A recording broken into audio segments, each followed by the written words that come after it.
All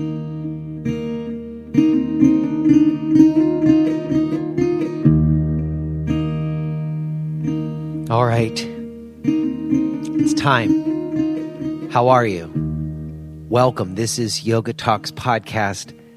My name is Jay Brown, and I want to thank you for choosing to tune in today. I'm recording this well in advance of when I normally would be. That's partially because I'm leaving for Japan in a couple of days. I'm not going to have time to do it later in the week. And also, I'm in the midst of a very significant moment. And I thought I would take this opportunity to capture it some. Those of you who've listened to this podcast over time might know that many of these intros have been recorded at the yoga center that I own and operated. Very often on a Friday or a Sunday night, after I'm done teaching class, I'm here by myself and I take the time to record a little bit. And tonight is the last class that I have scheduled. Some of you know I let someone buy me out of the lease about a month ago, and I've been finishing up. And today was the last one. And it's very significant. I've been teaching at this center on Sunday nights at 6 p.m. for the last 10 years.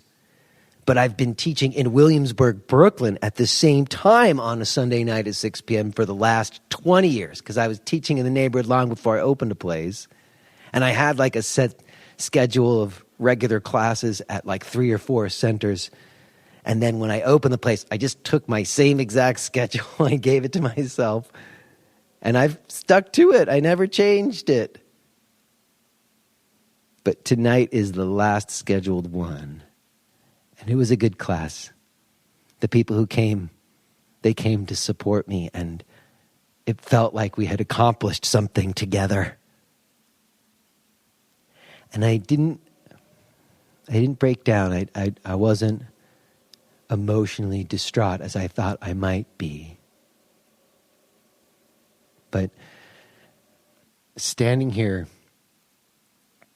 by myself one more time, I have to say I'm really going to miss this place.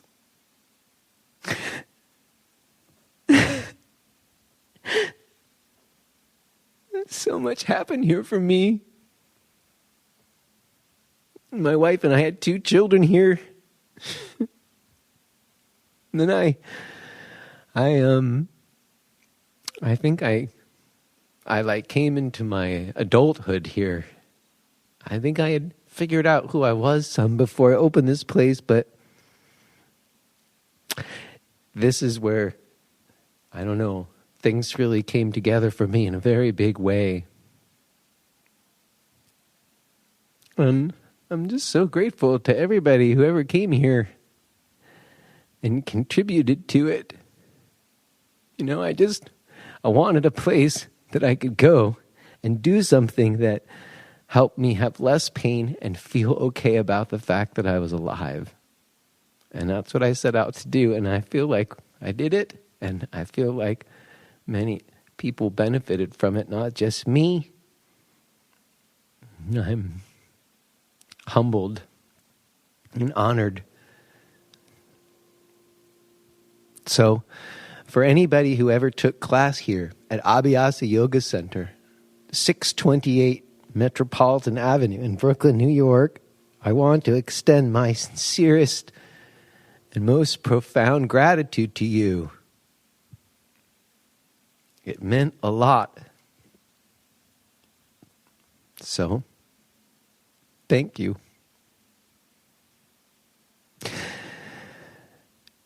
Okay.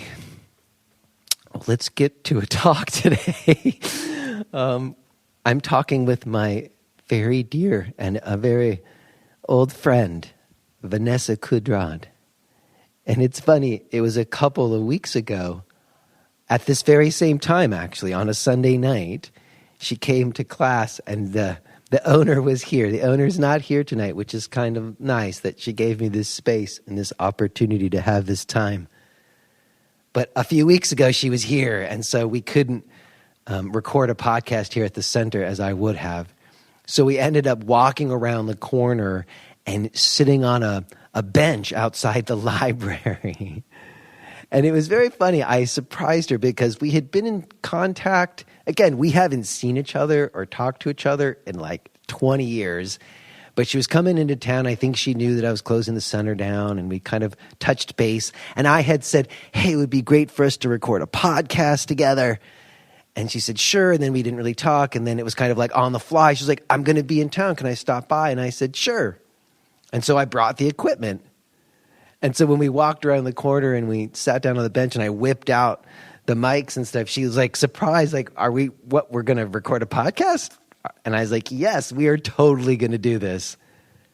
So what you're going to hear is a truly candid and real conversation between me and my dear old friend Vanessa on a bench outside on a lovely summer evening in Williamsburg, Brooklyn.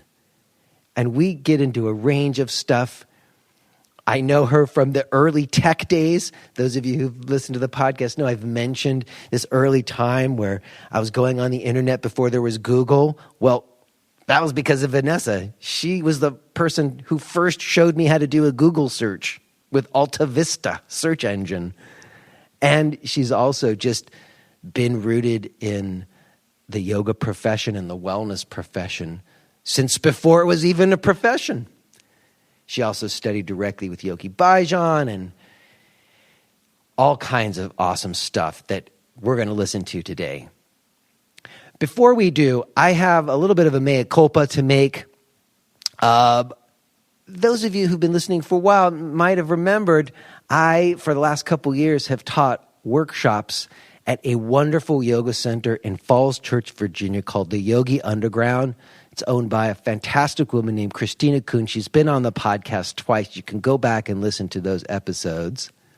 Well, apparently I screwed up a little bit, because some months back, when I was announcing that I was going to be teaching a workshop there, I dropped a little bit of a side comment because I had had a conversation with her where I was talking about maybe letting go of the center, and it seemed like maybe that was something that was on her radar, and I kind of said something about that on the podcast. I don't really remember exactly what I said, but I think it was like, not sure if it's going to be there or something like that. Well, in any case, Christina reached out to me because some people contacted her and was like, is Yogi Underground staying open? And she's like, of course Yogi Underground is staying open. Why would you think it's closing? They're like, well, Jay Brown on his podcast said it was going to close. And I didn't say that, but I want to be very clear. As I understand it now, Yogi Underground is not closing. Yogi Underground is carrying forth. And I am very, very sorry if I gave the impression that it is otherwise, because the Yogi Underground is a fantastic yoga center, and the level of inquiry among the students is truly, truly special. And I've been there for the last 2 years and will be going there again in 2018. So if anyone listening to this is anywhere near the vicinity of Falls Church, Virginia, please go to the Yogi Underground. It is not closing. It is rocking on, and thanks be for that. Sorry about that, Christina. Very sorry. Everybody, please go to the Yogi Underground. What else? Let me drop my stuff. I'm going to be in Tarrytown, New York, November 6th. I'm going to be in Doylestown, Pennsylvania, January 6th. I am going to be in London at Tri Yoga Camden, January 12th through the 14th. You can find out about those events and read my blog and listen to the archives of this podcast and find out about my online video offerings, including my live stream subscription, which now has 24-hour access. All of that can be found at jbrownyoga.com. Please, if you're enjoying the podcast, maybe you would show some support. You can go to a blog or podcast page and make a direct donation, or you can go to iTunes and write a review and give us some stars. We would so very much appreciate it if you were to do that. Okay, I think that's good. Let's walk around the corner, sit down on a bench in Williamsburg, Brooklyn, and have a talk with Vanessa Kudrat. All right, we're going to try this again. Yeah. No, all right. That looks okay. Shucks, that sucks. We got started, and then well, I guess that's part of the deal when we go guerrilla like this. Yeah. Sitting outside on a bench in Williamsburg, Brooklyn, with my friend Vanessa, who I haven't seen in over 15 years or something. Probably, yeah. And we just revealed when we met, which is before I even came to New York. We both lived in Los Angeles, and we auditioned to go to NYU theater school, and we were both nervously sitting in the room out there before the audition and chatted or something. Mm-hmm. We're friendly to one another. Yeah.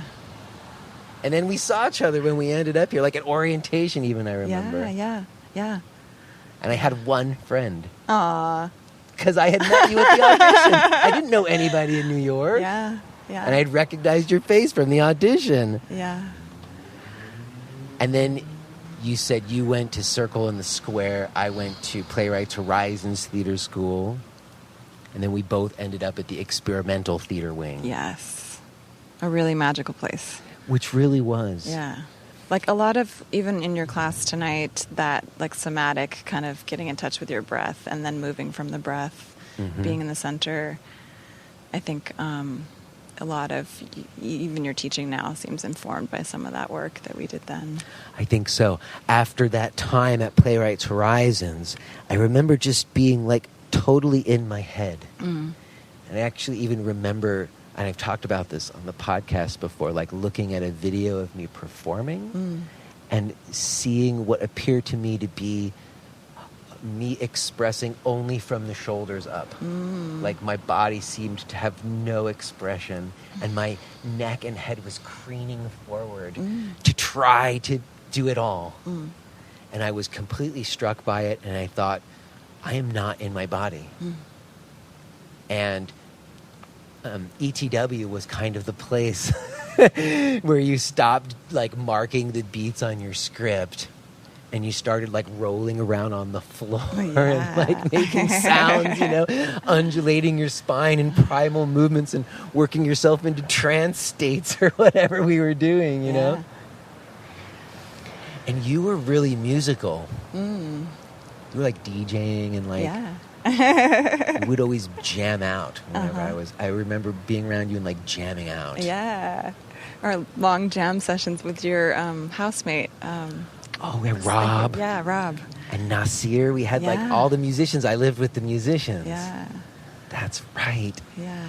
You're right. I do think that was definitely an influence. And I did sort of move away from it in certain ways, and then have now kind of returned to yoga practice that's a little bit more in that realm. It's right. Interesting. Yeah. I enjoyed your chanting tonight, too. That was beautiful. Oh, thanks. Yeah. It's funny that you bring that up because I've had a bit of a debate about that, only because, like, some of the newer generation teachers, sort of, at least some friends of mine who I really respect, who are, like, maybe 10 years younger than me, they sort of questioned me about it in the sense that so much of what I do is sort of like about making things accessible and fitting to individual needs and really like opening it up for people to not feel intimidated. And then they felt like, but then like all of a sudden, like out of nowhere, I do this weird Sanskrit chanting. And like people who don't have any frame of reference for that might be freaked out or weirded out by that. But to me, I don't even think about like when I started going to yoga classes, there was always chanting. Yeah. It was always part of it. Yeah. And I think I remember being skeptical initially and then having an experience with it. Like the chanting did something to me. And then I've just kind of been doing it ever since. I was like, oh, the chanting does something. Yeah. I haven't always even tried to like define what it does. but there's like a vibratory quality to it. So I've sure. continued doing it since. So thanks for appreciating that. Of course. Yeah. It was like you all of a sudden switched to a different channel, literally. It was like a whole other being came through, and that was interesting to kind of feel that. Well, I often have said this too, that I feel like it's kind of like a wild card in my practice a little bit. Like, you can see my class is pretty structured. And a lot of that has to do with, I think, because it's a group class, and I think that's a specific thing. But the chanting, I don't know how it's going to sound, and it doesn't sound the same when it comes out. So I like that slightly wild card aspect to it. And I think it does get to some kind of left brain communication or something, vibratory communication. I do a lot of like intellectual talking as well, but to try to couple it, you know. Yeah.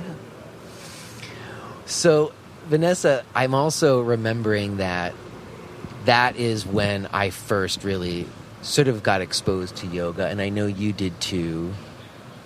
And I remember you being I got into like Ashtanga Vinyasa, and you got into Kundalini. That's what I remember. And you took a name. Do you still use that name? I do. Kudrat is my spiritual name, and for many years, that's all that people called me. And then when I started to sign contracts and leases again, I went back to my birth name just to make it easier, because that made sense. But people call me by both names, and people think sometimes Kudrat is my last name, but it's my spiritual name. Well, it's interesting you say that, because I had Nishila Devi on the podcast, and she talked about being in like a monastic order for 25 years.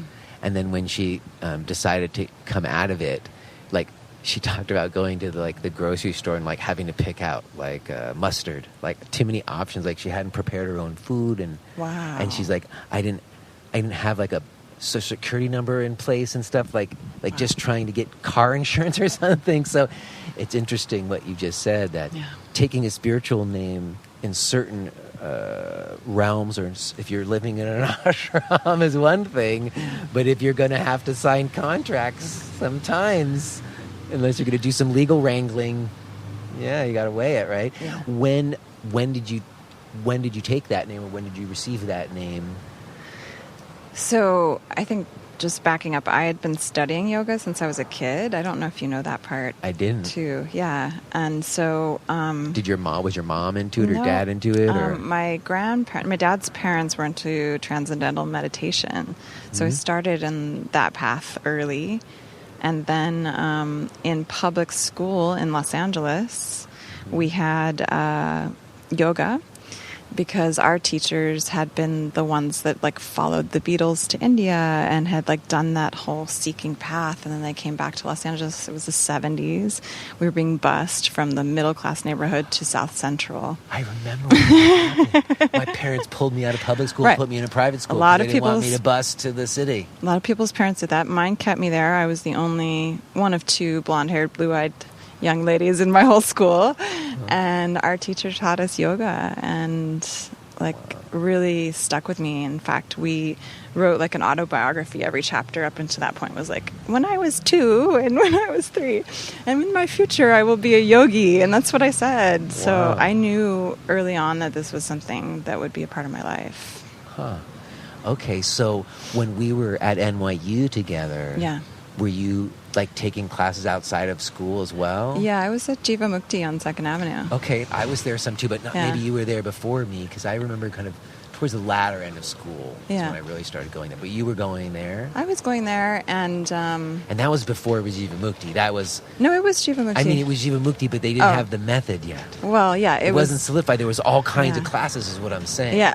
Leslie Kamenoff taught there. That's right, I remember. And Alison West, who I started studying with, was there. But it was I've talked about this before, it wasn't the set Jiva Mukti thing that people think of now. Right. It was a center, and there was like all this eclectic stuff happening. Yeah, it was a really great space. I loved it then. Were you doing Kundalini there? No. No. Kundalini happened right, maybe a month or two after we graduated. Okay. And I had signed up for a workshop with Ravi Harikar, who's an amazing, amazing, sweet Kundalini yoga teacher. She's based out of New York for a long time, and she taught out of the Open Center. And she was teaching this 3-hour workshop. I had signed up, but I had this terrible cold, like a fever, craziness, and Open Center was like, nope, you got to go, otherwise you lose your money. And I was just out of college, and I had paid for this thing, and it was huge for us to spend money. You know, you remember the rice and beans. When I graduated, I've never been more broke than that, you know, for real. Oh my God. Yeah. So I showed up. I was miserable. I hated it. She had us flying our arms around. I was in pain. I was like, this sucks. Get me out of here. Like, got home, slept for maybe 4 hours, and I woke up and my fever was gone. My stuffy nose was gone. Like, the whole thing had healed me. So I knew right away that Kundalini was a type of home for my body and my system, that it could work that powerfully with me.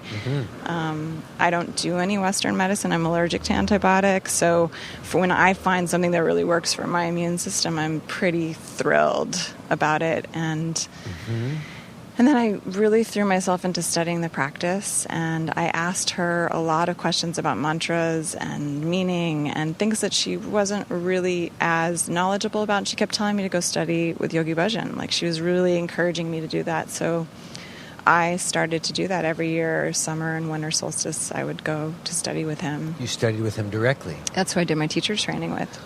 Wow. Yeah. What was that like? What's Yogi Bhajan like? Because he's sort of a name, and I've referenced him in teacher trainings a bunch of times. And let me just say to you, Vanessa, like, I have often referenced you when I talk about yoga. And what I say is, I have this one friend who was a Kundalini yoga person who's like one of the most beautiful people I've ever met.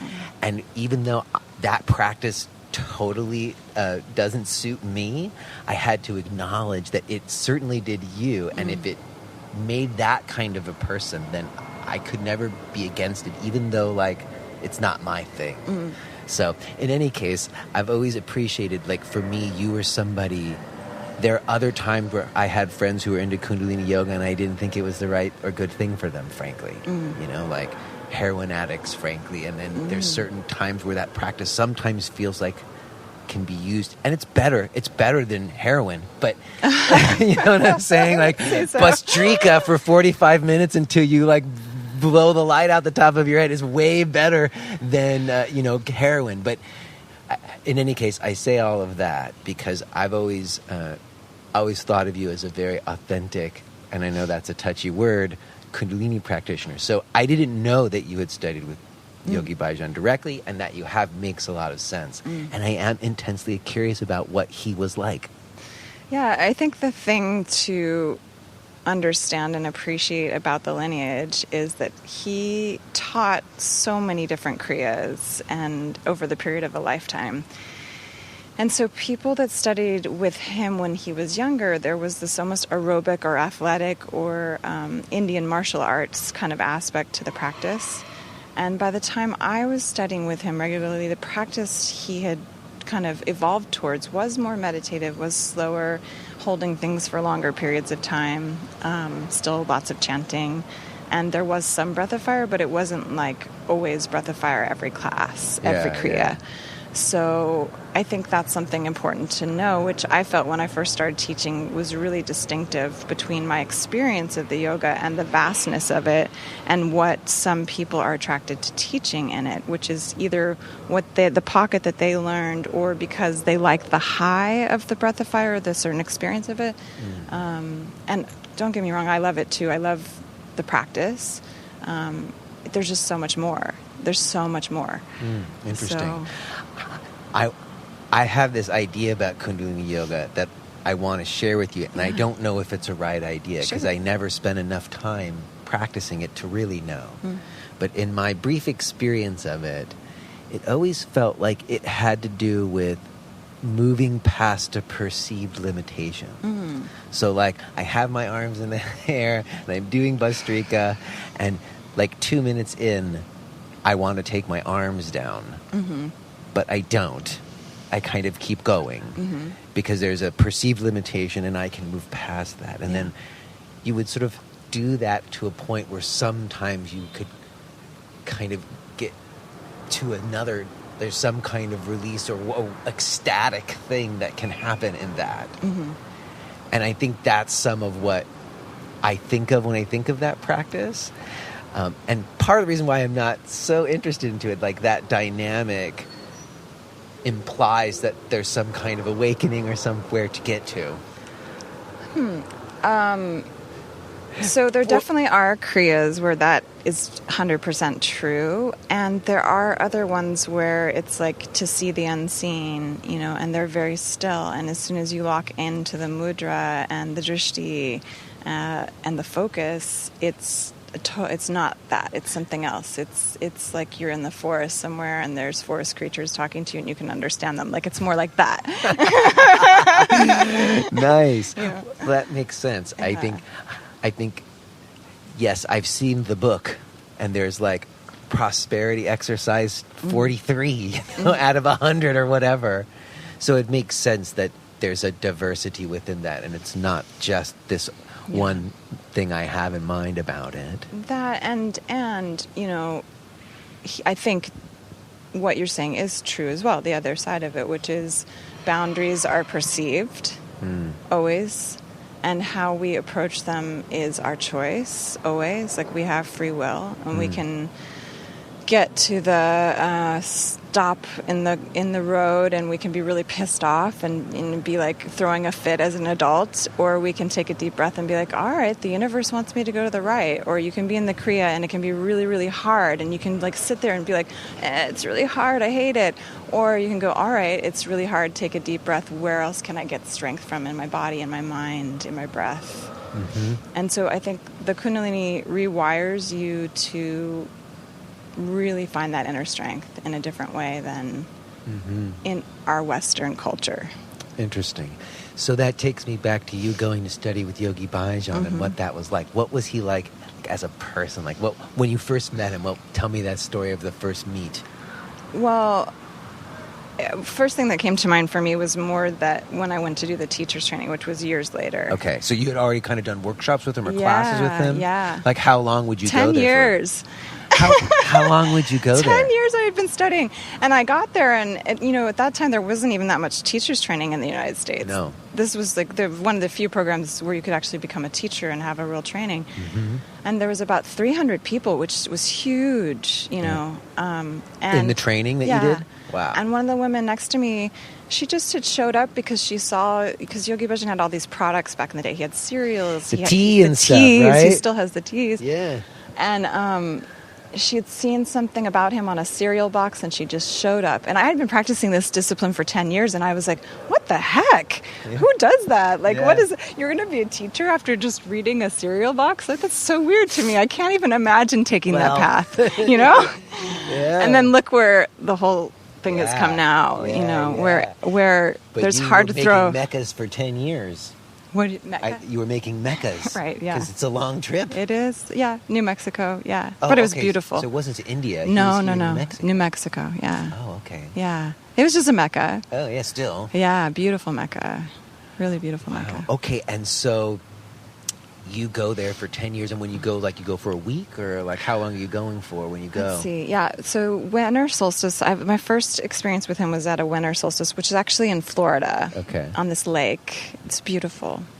It's a smaller gathering, and you get up, 4 a.m. and you start the sadhana, and the practice is 2 hours-ish plus some chanting. Yeah. And part of your thing is you do sevas, you choose a work that you're going to do. So you're cooking, you're cleaning, and you have workshops throughout the day. And it's cold and it's wet and it's rainy and it's Florida in the winter. Oh, wow, okay, that's what you remember. Yes. Yeah. And you're camping and.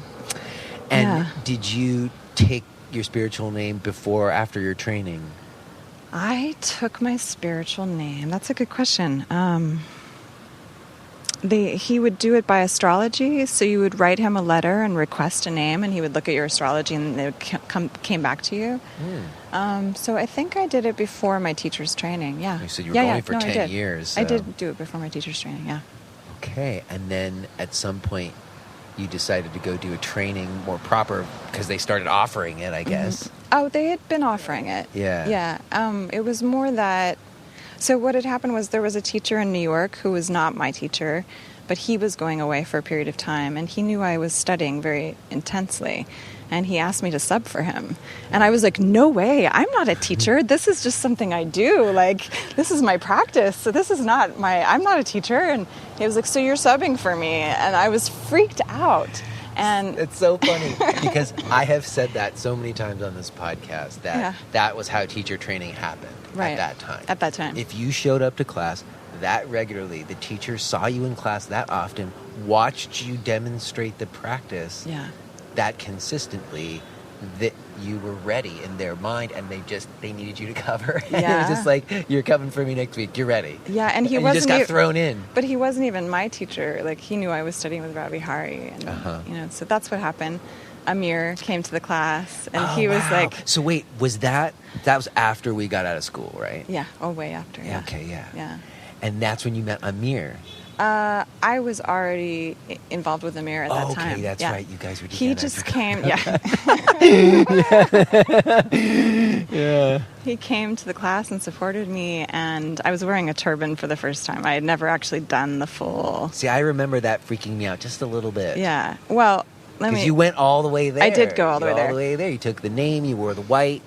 And, what he said to me, which was so sweet, was like, he was like, you look so beautiful in the turban. Like, you were meant to take this. I have to say, you did look great. Thank you. It didn't feel like you were putting on a costume, is what I would say. No, I took it on as a meditation practice at the time. Being who I am, the way I look, walking around New York, it's like, hey, baby, hey, lady, all the time. Like, you just can't turn it off. And it was so intense for me. And what it turned into was, nice hat. And, just much more gracious compliments. And I really, really loved the shift that I could walk in the world and have this protection around me that was totally different.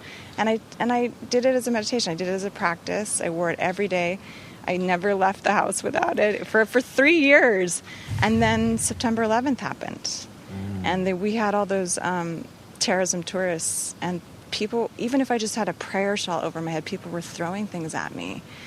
And I had a cab driver who was Sikh, and he begged me. He said, you're a white woman. Take that turban off. I beg you, please don't get hurt because of all of this. Wow. And, I had a conversation with my family about it. I had a conversation with myself about it. I thought about Yogi Bhajan, and I was like, you know what? I didn't start this practice, to create this kind of energy in the negative form. So it was time for me to kind of start to not wear it all the time. And then still people would see it on me, even if it wasn't on anymore. People were like, no, you were wearing the turban last week. I was like, I was not wearing the turban last week. It's been off now for months. Interesting. And well, had hair again. Well, but what so struck me about that when you just said that was that idea of, if I wear this, that thing that happens from men was stopping to happen, which is sort of the case I've heard women make in other parts of the world who wear things like to kind of conceal, and we always think of that as this kind of suppression, and sometimes they say no, it's it's a choice. Yeah. But then, wow, 9/11, that was really, I hadn't even thought about that. Yeah. Yeah. You had to sort that out. I know that I did have to do that a little bit, just in terms of being a Westerner who's embraced yoga as my life path. Mm-hmm. Given that it doesn't come from America. Yeah. Wow. So you let go of some of that. Yeah. Only the turban, though. Yeah. The rest of it remained. I mean, I was at that time practicing a regular sunrise sadhana too. I remember the 4 a.m. I think I did it once. I remember doing it once at your place over at Broadway. I came to the 4 a.m. once, and I'm like, I'm not a 4 a.m. person. At that time, I was staying up until 2 a.m. So. Right. Wow, yes. Yeah. That was such a cool place that you had, though, there. It's an infamous apartment there on Broadway that you had. Yeah, it was beautiful. Which I stayed in at one time, I remember. You probably stayed with my kitty. I did. I took care of your cats. Baloo. And, okay, so that kind of brings me to another kind of really big thing that I associate you with. I've talked on this podcast about how my first experiences with the internet was searching for yoga-related websites. And the reason I was doing that is because of you. Yes. Because you and Amir started, it was back in the internet startup when it was like the late 90s. Starting to boom. And you guys started, was it We Breathe or Breathe.com? We Breathe. WeBreathe.com. And it was way ahead of its time, frankly. Yeah, we were the original Facebook. I mean, if you remember the magic altars that we created, do you remember that whole area? I which remember. was like you had make your icons. space. And what I remember mostly, because this is what my role that I was playing in it, which I do think was so ahead of its time, which was aggregating content. Which was, okay, you're going to be the yoga guy. We want you to go on the internet and find yoga sites and write a whole thing about this. Tell us, find all the good sites and aggregate it so that we'll do the searching for you. Now there's just an algorithm on Google that does all of that. Yeah. But we were the human Google. Were the human for search holistic algorithm information. was what we were trying to be. Yeah. But what's so incredible to me is because you are the actual person who first introduced me to the internet. Wow. Because I had like an AOL email account. Yeah. But there was no search. There was no really way to find anything. It was just the email at first. Right. I mean, there was like Netscape. But you didn't know where to go. Right. Like I didn't. There was no search. And then you were the one. Oh, you showed me Alta Vista search engine, and then there was one other one that I can never remember the name of. But it wasn't Google because Google didn't exist. That's right. Yeah. And I remember searching around on Alta Vista search engine, and I think I managed to find maybe 60 sites. Yeah. But the shell of it is still up. I know. Amir was at some point going to stop paying for it. I was like, I'll pay for it. We need to keep that up there. That was everybody's work from that. That's a time capsule. I love that that's the case. Yeah. Not so long ago, I came upon it, and I couldn't believe it was still there. It is a time capsule from another time of the internet. And it was really, I don't know, that was such a formative, because that was when the internet was still raw. Yeah. It wasn't monetized yet. Yeah. It was just coming out of the academic circles. I had Douglas Rushkoff on this podcast. He was like kind of... Oh, you talked to Douglas? I had, Aww, dear old friend. You know Douglas? Yeah. Yeah, because he was around New York. I didn't really... He was on my TV show on Pseudo. Oh, I didn't know you had a TV show. Yeah. We got to get to that. But I know he had come to my class at some point, and then I didn't know that, and then I became a huge fan of his writing. Aww. And then someone hooked us up, and he had amazing. knew me as a yoga teacher, and so he came on the podcast. It was awesome. But I think of him when I think of that time, too. Like this formative internet time. And what an amazing kind of contrast. You like deep into this Kundalini thing. Right. And then also like the forefront of the internet startups. Yeah, we would go to all these tech meetings, and I was in the turban, and it was very powerful. And was that kind of Amir's side? Was he the tech guy, or was that you too? Or Amir is an amazing entrepreneur, and he really taught me. I was like going to business school, being Amir's business partner, because he really taught me how to run a business and how to write a business plan, how to seek capital. These were things that going to school at the experimental theater wing we did not talk about at all. Or in the Yogi Bhajan teacher training. Or in any yoga teacher training, although now things are a little try, more blended. But no, sometimes. it's nothing like the kind of training of actually starting a startup in the dot-com boom and being a part of that world. And it was an amazing time. And I remember you guys even were cool. Like we all had shares. Yes. Like you guys were all, you were communal and peer-to-peer back before that was even a thing. That's true, yeah. That is true. But then I think the internet just spiraled on its own, like, Yeah. you know? Yeah, I mean, at a certain point, the vision that we had, which was to aggregate commerce across this holistic universe into one portal for shopping, became Amazon. Google and Amazon started. So, once all of that started to really cook, the ideas that we had were, brilliant and before their time, but not necessarily singular, and being taken over by bigger companies with bigger visions. And see that, I think of that as a bit of a metaphor for what happened with the internet in general. Yeah, I thought you were going to say with yoga in general. Well, but we can get to that too, because oh. I do think that is a parallel there. But with the internet, as I've talked about, that it was this like Wild West where independent people like you and Amir were starting really amazing things, and then at a certain point the bigger business caught on. They're like, oh shit, and they jumped on and took over. Yeah. But what Douglas Rushkoff says, and which is what I think is true potentially in the yoga world, which we can get to, is that the way he puts it is, but they left the real world behind. So like, there was no internet. There was just the real world, which did get taken over by corporations too, to some degree. Yeah. Then there was the internet. The corporations weren't there, and there was all these like people like you who were like doing stuff, and then they took over that space. Yeah. But now he maintains, and I'm going to hold to it, that the real world's still there for us to now inhabit more. Yeah.